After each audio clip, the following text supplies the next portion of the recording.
Hello, I'm Peter Orker from Peter Orker Piano Tuition, and it's time for another A to Z of piano composers and pianists. Well, today we've reached the letter O, and today's letter O is John Ogdon, who was both a pianist and a composer. I have to confess that when I was learning the piano back in the 70s, I'd heard of John Ogdon, and I knew he was a famous concert pianist, and I also knew that he had had a mental breakdown and then a recovery from that breakdown and was back playing on the concert platform. Um, However, I didn't know too much more than that until quite a few years later. I think it was just after his death in 1989, that kind of day, that kind of time, when I picked up this book in our local library, literally this very book, because it was in the box of books that the library was selling off because they didn't want any more, and libraries did that in those days. I don't know if they still do, and I can see that I paid 50p for this book, and I read it and found myself completely fascinated by John Ogdon, his life and his career and his piano playing as well. Um, he was born in 1937 in a place called Mansfield Woodhouse, which is in Nottinghamshire.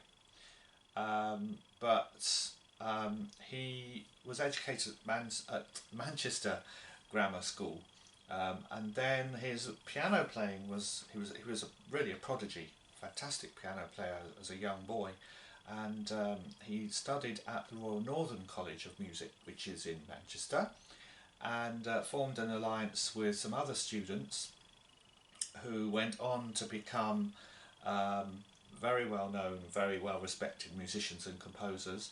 People like Harrison Birtwistle, Alexander Gurr, Elgar Howarth, and perhaps most of all Peter Maxwell Davies.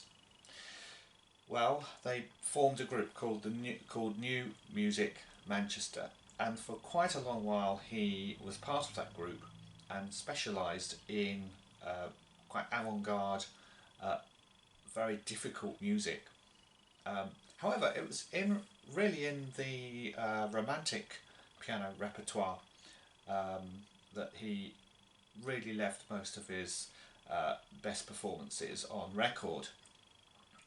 He won the first prize in the London List competition in 1961, and he sort of consolidated that by gaining an international reputation when he was a joint winner, which was unheard of, the joint winner of the International Tchaikovsky competition in Moscow in 1962, where he shared the prize with Vladimir Ashkenazy.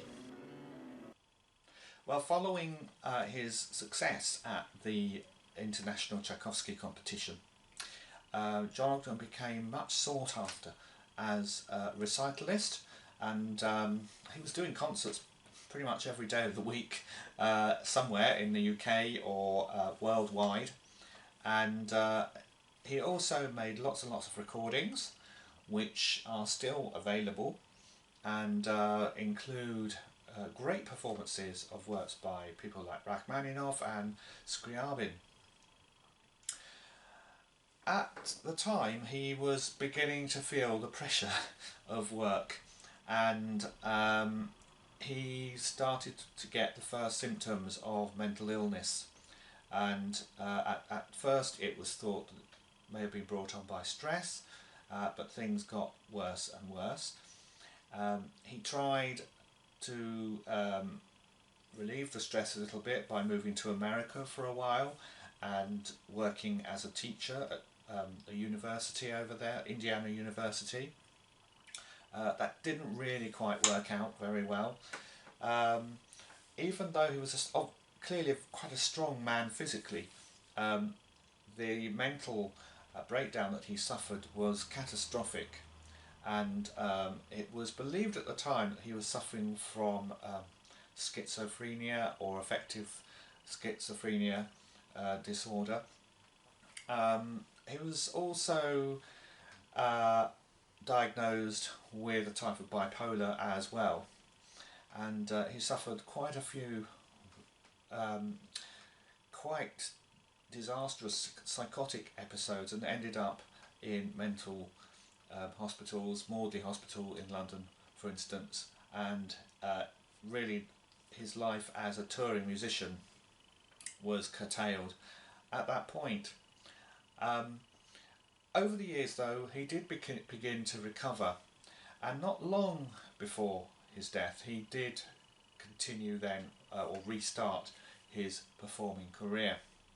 There's a rather painful interview that he did on the Wogan TV show with his wife, where he looks quite subdued and he answers in sort of monosyllables. It makes quite uncomfortable viewing in a way. But the little clip of music that they showed of him playing on the show showed that his actual playing ability wasn't really affected very much, and he was just like the old Ogdon.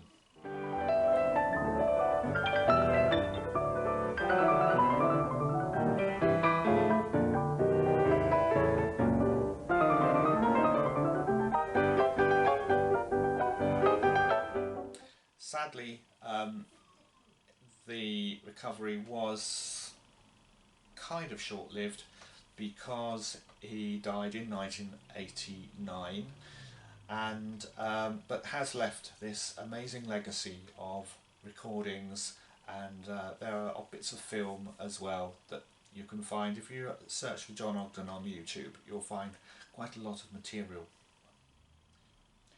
Well, I hope you enjoyed that little very brief look at the life and work of John Ogdon.